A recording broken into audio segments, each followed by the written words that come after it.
샬롬, 걸리버 여행기 세 번째.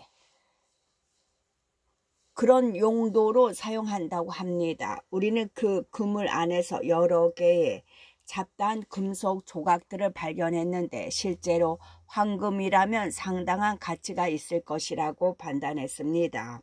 이렇게 하여 우리는 폐하의 명령에 따라 그의 모든 호주머니를 샅샅이 수색했습니다. 우리는 그의 허리에 둘러져 있는 어떤 거대한 동물의 가죽으로 만든 허리띠를 발견했습니다.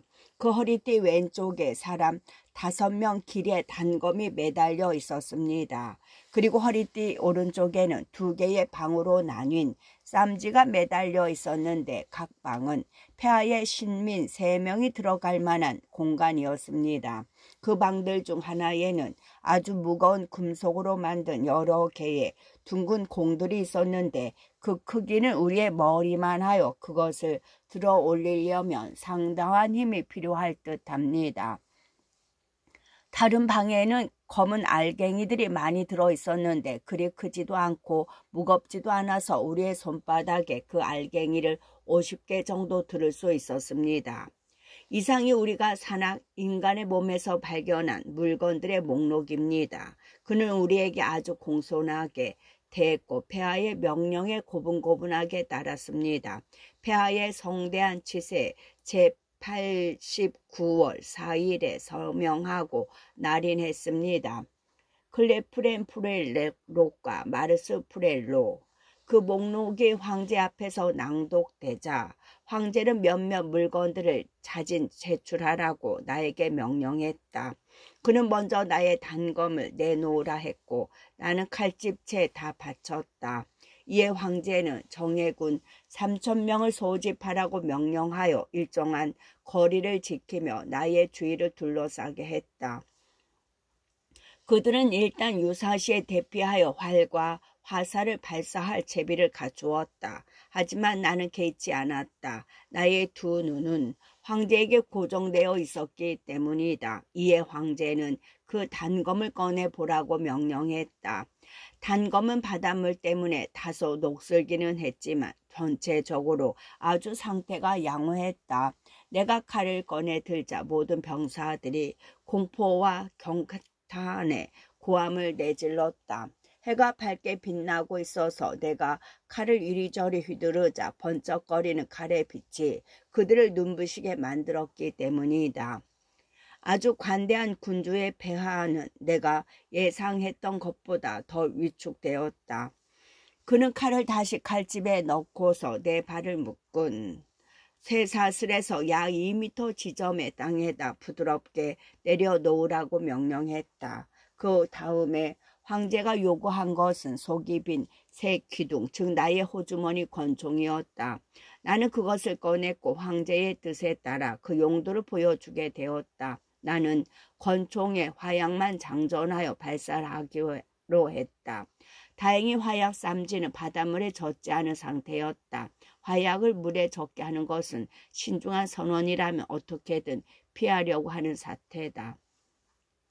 나는 먼저 황제에게 놀라지 말라고 주의를 주었다. 그런 다음 권총을 들어 공중에 발사했다. 그 총소리는 단검보다 더 엄청난 반응을 일으켰다. 수백 명이 마치 벼락에 맞아 죽는 것처럼 땅에 엎드렸다. 심지어 황제 자신도 땅에 서 있기는 했지만 잠시 망연자실한 상태였다. 나는 방금 단검을 내놓았던 것처럼 내 권총 2 자루도 화약 쌈지 및 총알과 함께 자진 제출했다. 그러면서 화약 쌈지는 특히 불 근처에 놓아두지 말라고 간청했다. 만약 거기에 불이 붙으면 황제의 궁전이 공중분해가 되어버릴 것이었기 때문이다. 나는 황제가 아주 보고 싶어 한 시계도 내놓았다. 황제는 근위 병사 2명에게 명령하여 그 시계를 어깨에 맨 막대기로 운반하게 했는데 그 모습은 영국에서 짐꾼 2 사람이 맥주통을 메고 가는 것과 비슷했다. 그는 시계가 계속 소리를 내는 것을 신기하게 생각했고 분침이 움직이는 모습도 기이하게 여겼다. 소인들은 우리들보다 시력이 월등하게 좋았으므로 황제는 분침의 동작을 쉽사리 알아보았다. 황제는 주위에 있던 학자들에게 의견을 구했는데 다양하면서도 애매모호한 의견들이 많이 나왔다. 이런 상황은 내가 자세히 말하지 않아도 독자들이 충분히 상상할 수 있으리라 믿는다. 물론 내가 그들의 말을 완전하게 알아듣지 못한 탓도 있었을 것이다. 나는 은화와 동전도 내놓았고 9개의 커다란 황금 조각과 그보다 작은 황금 조각이 든 그물 지갑도 제출했다. 나의 칼과 면도날, 빗과 은제 코담배통, 손수건과 수첩도 역시 내놓았다. 나의 단검 2자루의 권총, 화약 쌈지는 수레에 실려 황제의 저장고로 운반되어 갔으나 나머지 물품들은 나에게 다시 돌아왔다. 내가 위에서 이미 말한 것처럼 수색을 받지 않은 비밀 호주머니가 하나 있었다. 거기에는 안경. 나는 시력이 약해서 때때로 이것을 사용해야 했다. 호주머니, 만원경, 기타 사소한 편의품이 들어있었다. 이것들은 황제에게 그리 중요한 것이 아니었으므로 나는 반드시 수색에 응해야 할 의무가 있다고 보지 않았다. 게다가 그것들을 내 품 안에 꼭 끼고 있지 않고 밖으로 내놓으면 사라지거나 망가질지 모른다고 우려했다. 제3장 저자가 아주 기이한 방식으로 황제와 남녀 귀족들을 즐겁게 하다. 릴리퍼 궁정의 오락 행사를 묘사하다. 저자가 조건부로 자유를 부여받다. 제3장 나의 공손한 기질과 선량한 행동은 지금까지 황제와 그의 궁정에서 호평을 받았고 또 군대와 일반 국민들도 나를 좋게 생각했다. 그래서 나는 곧 자유의 몸이 되리라는 희망을 갖게 되었다. 나는 모든 가능한 방법을 동원하여 그런 호의적인 여론을 진작시키려 했다. 원주민들은 점점 더 나를 위협적이지 않은 존재로 보았고 그리하여 나를 두려워하지 않게 되었다. 나는 때때로 방 위에 드러누워 내 손을 옆으로 펼쳐서 주민 5-6명이 내 손바닥 위에서 놀게 해주었다. 그리고 마침내 소년과 소녀들이 내 머리카락 속에서 자연스럽게 숨바꼭질 놀이를 할 정도가 되었다. 나는 소인국의 현지어를 이해하고 말하는데 그 진척을 보였다. 황제는 어느 날 내게 여러 가지 고개 행사를 보여줄 마음을 먹었다. 소인들은 고개와 기술이나 규모에 있어서 그 어떤 나라도 따라오지 못할 정도로 뛰어났다. 나는 그 중에서도 밧줄 고개가 가장 재미있었다. 그것은 땅에서 공중으로 5cm 올라간 약 60cm 길이로 펼쳐진 가느다란 하얀 줄 위에서 연기하는 놀이였다. 나는 이 고개에 대해서 아래에서 좀 더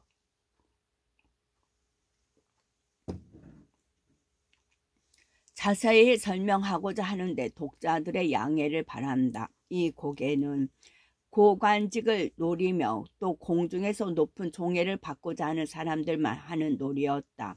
그들은 어릴 때부터 이 기술을 연마하는데 모두가 귀족 출신이거나 인문학 교육을 받은 사람들은 아니었다. 사망이나 물명예로 인하여 고관 자리가 공석이 되면 5명의 후보들이 밧줄 고개를 시연하여 황제와 궁정을 즐겁게 하겠다고 황제 폐하에게 정언한다. 밧줄 위에서 떨어지지 않고 가장 높이 점프한 사람이 그 고관 자리를 차지한다. 중요 장관들은 아주 빈번하게 그들의 기술을 보여서 예전에 기량이 녹슬지 않았다는 것을 황제에게 납득시키라는 명령을 받았다. 재무장관인 풀림랩은 제국 내의 모든 장관들을 통틀어서 그들의 밧줄보다 약 3cm 높게 설치되어 있는 밧줄 위에서 연기를 해 보였다. 나는 그가 밧줄 위에 설치된 나무 접시 위에서 공중 제비를 여러 번 넘는 것을 직접 목격했다. 그 밧줄이라는 것은 영국의 평범한 노끈 정도의 두께밖에 안 되었다. 내 친구인 비서실장 랜드레살은 나의 공평한 의견을 말해보자면 재무장관 다음에 연기자이며 나머지 장관들은 수준이 거의 비슷했다. 이 오락 행사에는 종종 치명적인 사고가 발생했고 그 사건 건수는 기록부에 등재되어 있다. 나는 두세 명의 후보가 사지를 부러뜨리는 것을 직접 목격했다. 그러나 장관들 자신의 몸소 기량을 선보이라는 명령을 받을 때에는 위험도가 훨씬 높아졌다. 자기 자신은 물론이고 동료 고관들의 기록을 뛰어넘어야 하기에 다들 과감한 모험을 벌였고 그리하여 낙상을 입지 않는 자는 거의 없었다. 그들 중 몇 명은 낙상 사고가 한 번에 그치지 않고 두세 번을 기록하기도 했다. 내가 소인국에 도착하기 한두 해 전에 풀림랩은 낙상을 당하여 목이 부러질 뻔했으나 우연히 땅에 놓여있던 황제의 방석들이 추락하는 힘을 약화시켜 주어 그런 참사를 모면했다는 이야기를 들었다. 또 특별한 경우에 황제, 황후, 총리 대신 앞에서만 연기되는 또 다른 오락 행사가 있었다. 황제는 15cm 길이의 고급 비단줄 3개를 테이블 위에 올려놓는다. 줄의 색깔은 각각 천색, 적색, 녹색이다. 이 줄들은 부상으로 주어지는 것인데 황제는 자신의 특별한 은총을 그 줄로 표현한다. 그 행사는 황제의 대회의실에서 열린다. 이 행사에서 후보자들은 위에서 말한 줄타기 행사와는 전혀 다른 기량으로 경연을 벌여야 한다. 나는 구세계든 신세계든 그 어느 나라에서도 그와 유사한 행사가 벌어진 것을 본 적이 없었다. 먼저 황제는 막대기 한쪽을 양손에 바닥과 평형이 되게 잡는다. 그 막대기가 올라가거나 밑으로 내려가는 데 따라서 후보들은 한 사람씩 앞으로 나와서 그 막대기 위를 뛰어넘거나 아니면 그 밑을 기어서 앞뒤로 여러 번 왔다 갔다 해야 했다. 때로는 황제가 막대기 한쪽 끝을 잡고 총리 대신에 반대쪽 끝을 잡았다. 때로는 총리 대신이 전적으로 그 막대기를 잡는 적도 있었다.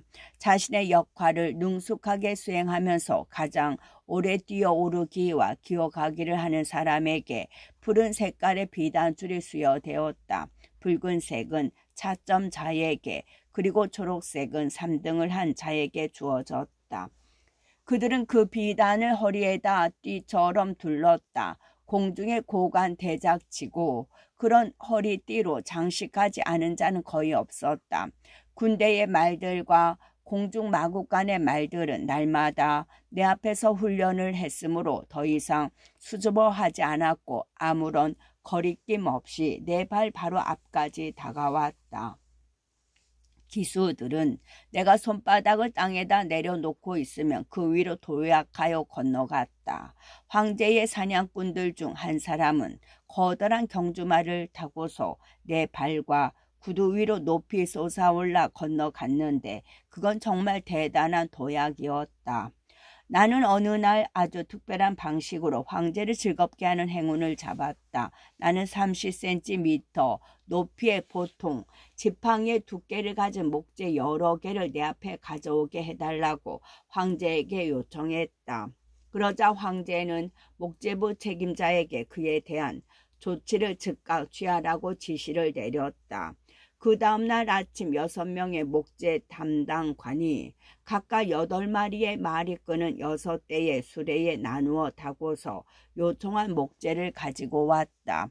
나는 거기서 9개의 막대기를 집어들어 그것들을 가로 세로 75cm의 정사각형 꼴로 땅에다 단단히 고정시켰다.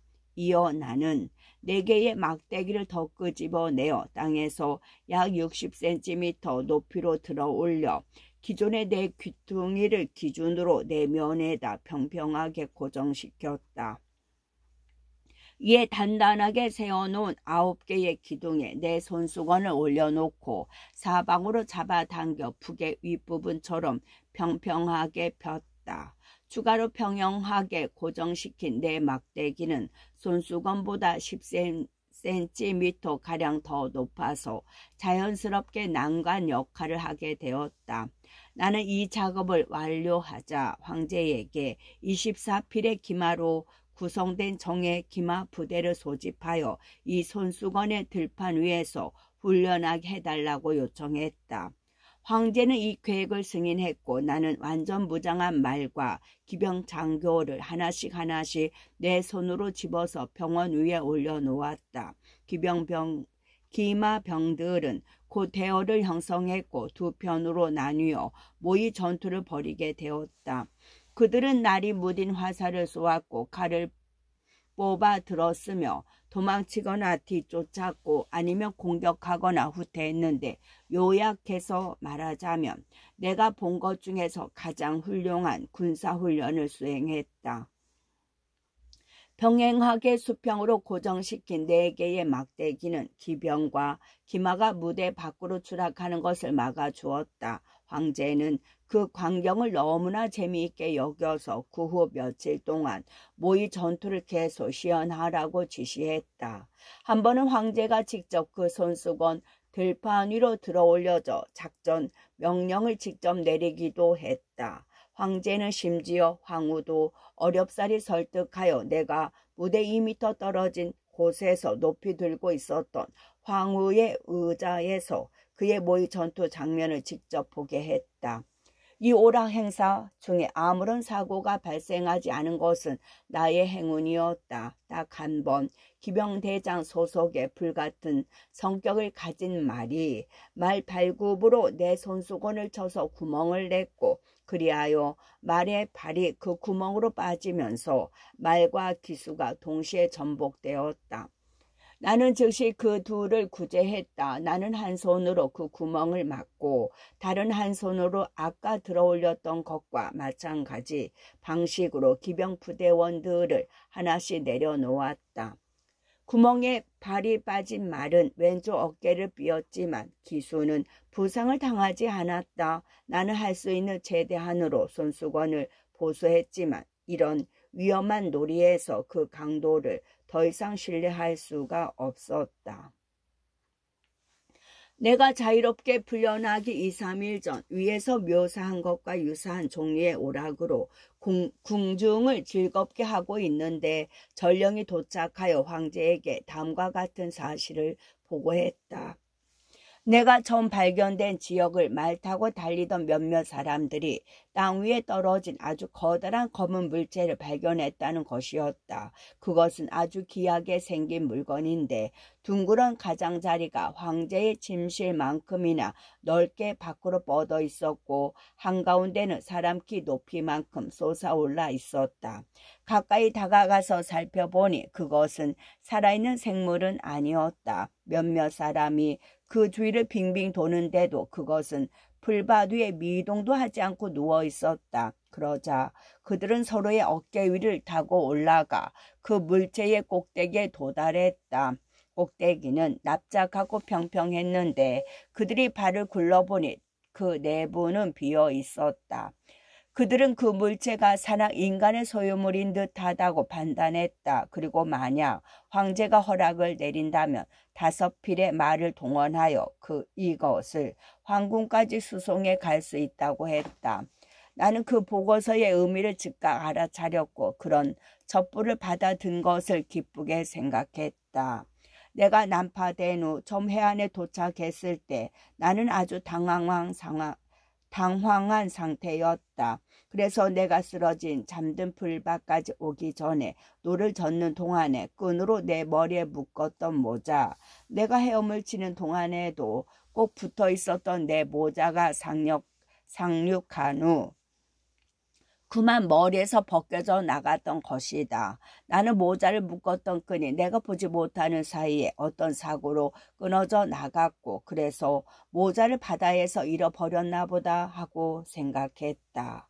나는 황제에게 모자의 용도와 성질을 설명하면서 그것이 가능한 한 빨리 내게 전달될 수 있게 해달라고 간청했다.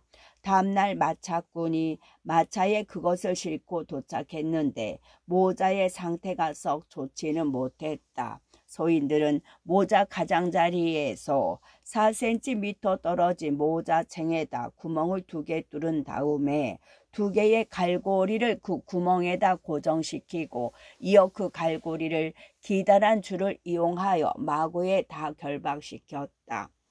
그런 다음 800m나 되는 거리를 마차로 질질 끌면서 수송해 왔다. 하지만 소인국의 땅은 아주 부드럽고 평평했으므로 내가 예상했던 것만큼 모자의 피해는 심하지는 않았다.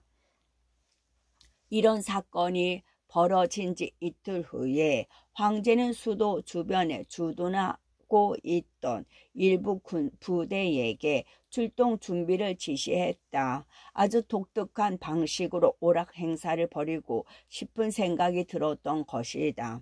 그는 내가 편안하게 할 수 있는 범위 내에서 가능한 한 다리를 넓게 벌리고 거인의 조각상처럼 서 있으라고 했다. 그리고 한 장군에게 그는 나이든 노련한 지휘관이었고 나의 후원자이기도 했다. 그리고 한 장군에게 휘하 부대를 밀집 대형으로 행군시켜 내 가랑이 밑을 지나가게 했다.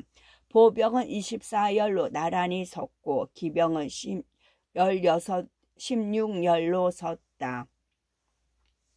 그리고 북이 울리고 군기가 휘날리며 장날이 번뜩거렸다. 이 부대는 보병 3천에 기병 1천으로 구성되었다. 황제는 나의 신체와 관련하여 모든 병사가 엄격하게 예의를 지킬 것을 명령했고 이를 위반하면 사형에 처한다고 말했다.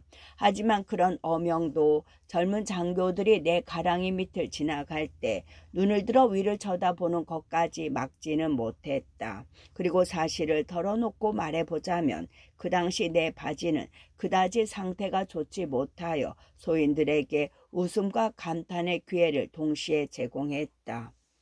내가 구속된 내 몸을 자유롭게 풀어달라는 건의서와 탄원서를 무수하게 올렸고 마침내 황제는 그 문제를 처음에는 내각에서 그리고 마지막으로 전체 회의에서 거론하게 되었다. 2번의 회의에서 나의 석방에 반대하는 사람은 스키렛이 볼골람을 제외하고는 아무도 없었다. 볼골람 장관은 특별히 이렇다 할 사유도 없이 나의 치명적 원수가 되기로 작정한 사람이었다. 그러나 회의는 그의 반대 의사에도 불구하고 나머지 강요들의 전원 찬성으로 결론 났고 황제는 그것을 확정지었다. 볼골람은 지책이 갈베트 즉 해군 장관이었다. 황제의 신임이 두터웠고 소관 업무를 잘 알았으나 퉁명스럽고 심통맞은 표정의 소유자였다.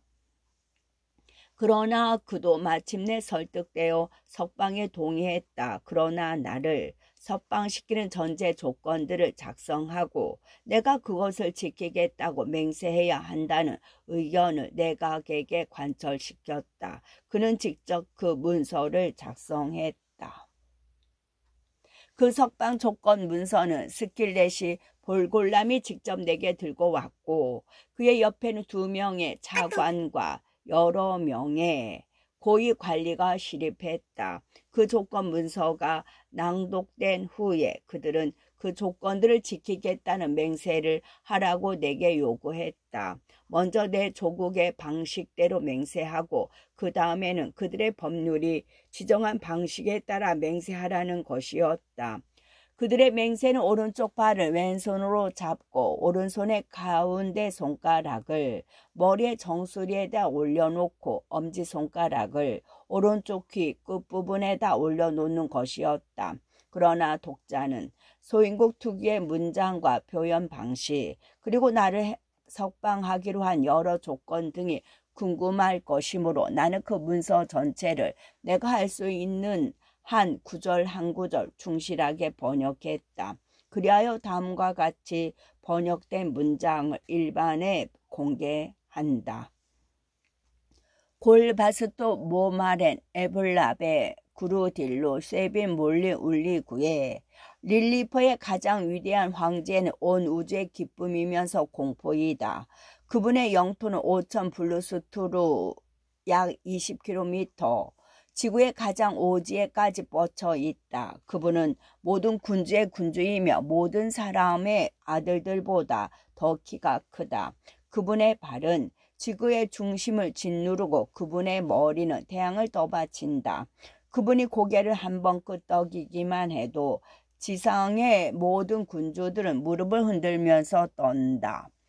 봄처럼 상쾌하고 여름처럼 편안하며 가을처럼 결실이 많고 겨울처럼 무섭다. 가장 숭고하신 폐하께서는 최근에 우리의 지극히 거룩한 영토에 도착한 산악 인간에게 다음과 같은 조문을 부과하셨고 그는 모든 조항을 철저히 이행하겠다고 맹세했다. 첫째, 산악 인간은 위대한 왕실의 옥새가 찍힌 허가증 없이 우리의 영토를 떠나지 못한다. 둘째, 산악 인간은 우리의 사전 명령 없이 수도 안으로 들어와서는 안 된다. 그가 수도로 들어올 경우에 주민들에게는 2시간 전에 경고를 해서 그들의 집 안에 머무르도록 할 것이다. 셋째, 산악 인간은 우리의 주요 대로에서만 걸어 다닐 것이며 초원이나 밭을 걸어가거나 누워서는 안 된다. 넷째, 그는 대로를 걸어갈 때 우리의 사랑스러운 신민,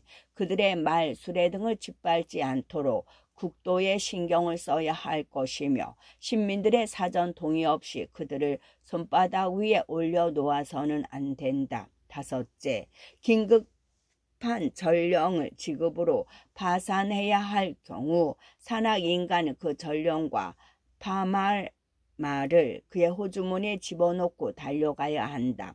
매달 6일은 이런 업무를 수행해야 한다. 그리고 필요하다면 그 전령을 황궁에 안전하게 데리고 와야 한다. 여섯째, 산악 인간은 블레프스쿠 섬에 사는 우리의 적들에 대항하여 우리의 동맹이 되어야 하며 현재 우리를 침략하려고 준비 중인 적국의 함대를 파괴하기 위해 전력을 다해야 한다.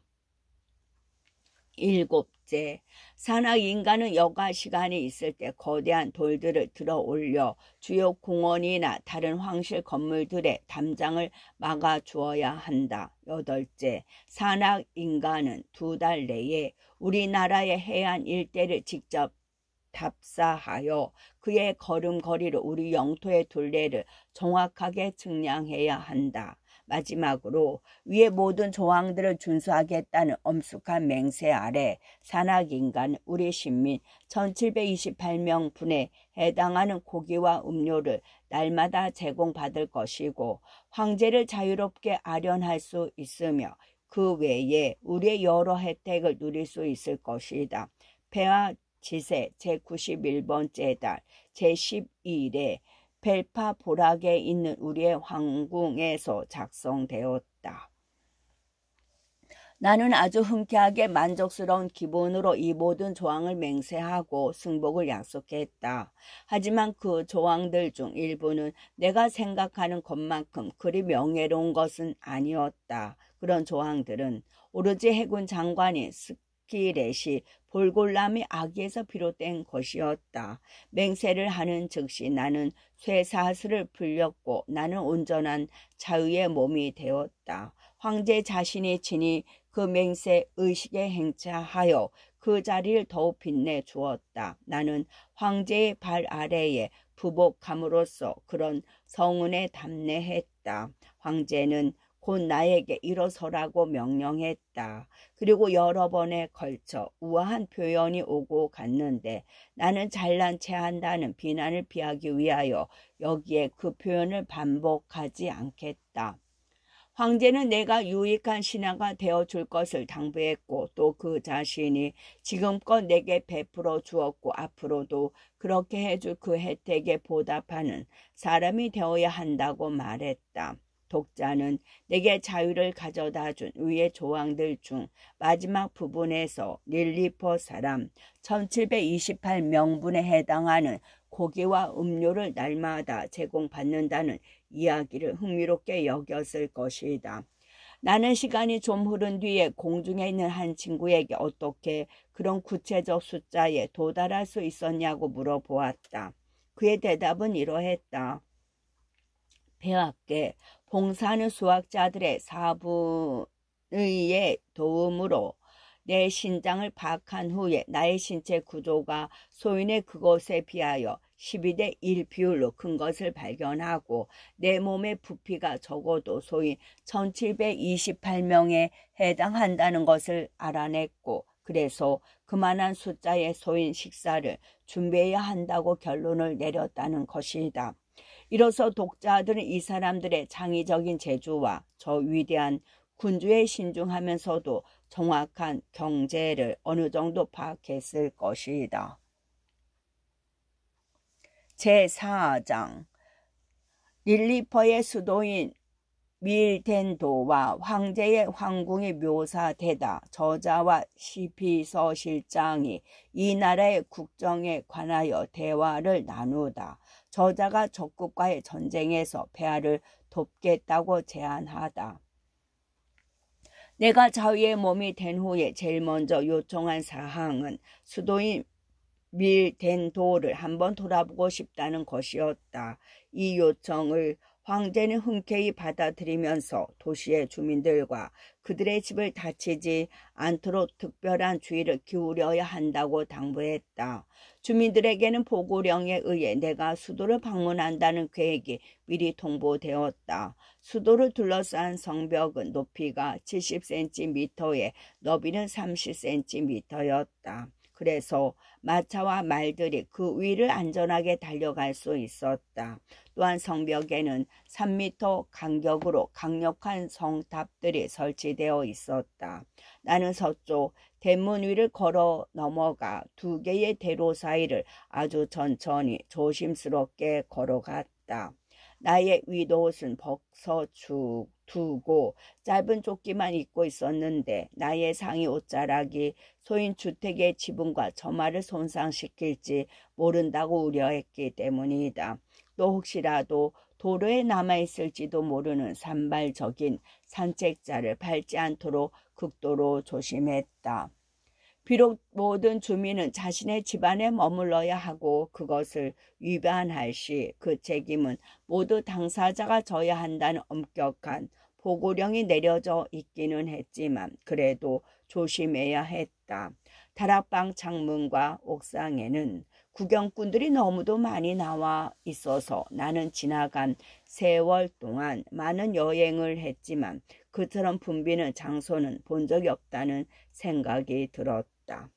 도시는 정사각형이었고 내면의 성벽은 정확하게 150m 길이었다. 서로 십자를 이루며 달리는 두 간선 도로는 도시를 정확하게 넷으로 나누었고 도로의 너비는 150cm였다. 나는 이면 도로와 골목길을 들어가지 못하고 지나가면서 쳐다보기만 했는데 너비는 30cm에서 45cm가량이었다. 그 도시는 인구 50만을 수용할 수 있었다. 집들은 3층에서 5층 높이였고 가게와 시장이 많이 들어서 있었다. 황제의 왕궁은 두 대로가 만나는 도시의 중심부에 있었다. 황궁을 60cm 높이로 두른 성벽은 건물들로부터 7.5m 떨어져 있었다. 나는 황궁의 성벽 위로 걸어 넘어와도 좋다는 황제의 허락을 받았다. 성벽과 황궁 사이의 거리는 아주 넓었기 때문에 나는 황궁의 네 방향을 쉽게 둘러볼 수 있었다. 바깥 궁전은 사방 12m의 사각형이었는데 두 개의 다른 궁전이 들어있었다. 가장 안쪽에 황제의 침전이 있었는데 그것을 정말 구경하고 싶었으나 그렇게 하기가 아주 어렵다는 사실을 알아챘다. 왜냐하면 바깥 궁전에서 안쪽 궁전으로 통하는 대문의 높이가 겨우 45cm였고 너비는 18cm밖에 안 되었기 때문이다. 바깥 궁전의 건물들은 높이가 최소 1.5m는 되었다. 내가 그 위로 걸어 넘어가면 그 건물들에 상당한 피해를 입을 것 같았다. 벽을 잘 깎은 돌로 단단하게 지어졌고 두께도 10cm나 되었지만 아무래도 위태로웠다. 그렇지만 황제는 내가 안쪽 궁전의 장엄하고 아름다운 건축물을 꼭 보아주기를 바랐다. 나는 그렇게 하기 위해서 먼저 사흘 동안 준비를 해야 했다. 나는 도시로부터 약 100m 떨어진 곳에 있는 황실 공원의 가장 키 큰 나무 몇 그루를 내 칼로 베어냈다. 그리고 이 나무들을 가지고 내 체중을 견뎌낼 만큼 단단한 약 1m 높이의 팔 받침대를 만들었다. 주민들에게는 내가 외출하니 조심하라는 보고령이 2번째로 내려졌다. 나는 팔 받침대 2개를 양손에 들고서 도심을 가로질러 황궁으로 갔다. 바깥 궁전의 측면에 도착했을 때 나는 한 받침대를 손에 든 채로 다른 받침대 위에 올라섰다. 이어 손에 든 것을 지붕 위에 들어 올려 바깥 궁전과 안쪽 궁전 사이의 빈 공간에 내려놓았다. 그 공간의 거리는 2.4m였다. 한 받침대에서 다른 받침대로 건너갔고 그런 다음 갈고리가 달린 막대기로 뒤에 있는 받침대를 끌어올렸다. 이렇게 해서 나는 바깥 궁전의 지붕을 넘어가서 가장 안쪽 궁전까지 갈 수 있었다. 나는 옆으로 누운 채로 궁전 중간층들의 창문을 쳐다보았다. 그 창문들을 일부러 열어놓은 덕에 나는 아주 화려한 궁전 내부를 볼 수가 있었다. 그곳에는 황후와 여러 황자들이 각자의 방에서 주위에 수행원들을 거느리고 기거하고 있었다. 황후 마마는 내게 아주 우아하게 미술을 지었고 창문 밖으로 손을 내밀어 입맞추게 해주었다. 그러나 나는 독자들에게 더 이상 이런 종류의 묘사를 제공하지 않을 생각이다. 왜냐하면 그런 세부 사항들은 이 여행기보다 더 부피가 큰 책에 다 들어가 있고 또 그 책이 현재 거의 인쇄에 들어간 상태이기 때문이다. 인쇄 예정인 그 큰 책에는 이 제국의 전반적인 사항들이 자세히 묘사되어 있다. 가령 이 제국이 최초로 건국된 시기로부터 시작하여 오랜 과정을 거쳐 계승되어 온 군주들, 그들의 전쟁과 정책, 법률 학문, 그리고 종교 등에 대하여 구체적인 정보가 제시되어 있다. 또 이 제국의 동식물들, 제국의 특별한 풍습과 관습, 기타 기이하면서도 유익한 사건 등도 이 책에 들어가 있다. 지금 이 여행기의 주된 목적은 내가 그곳에 약 9개월 동안 체류하는 동안에 이곳 사람들 혹은 나 자신에게 발생한 사건이나 거래 등에 대해서 말하는 것이다. 끝.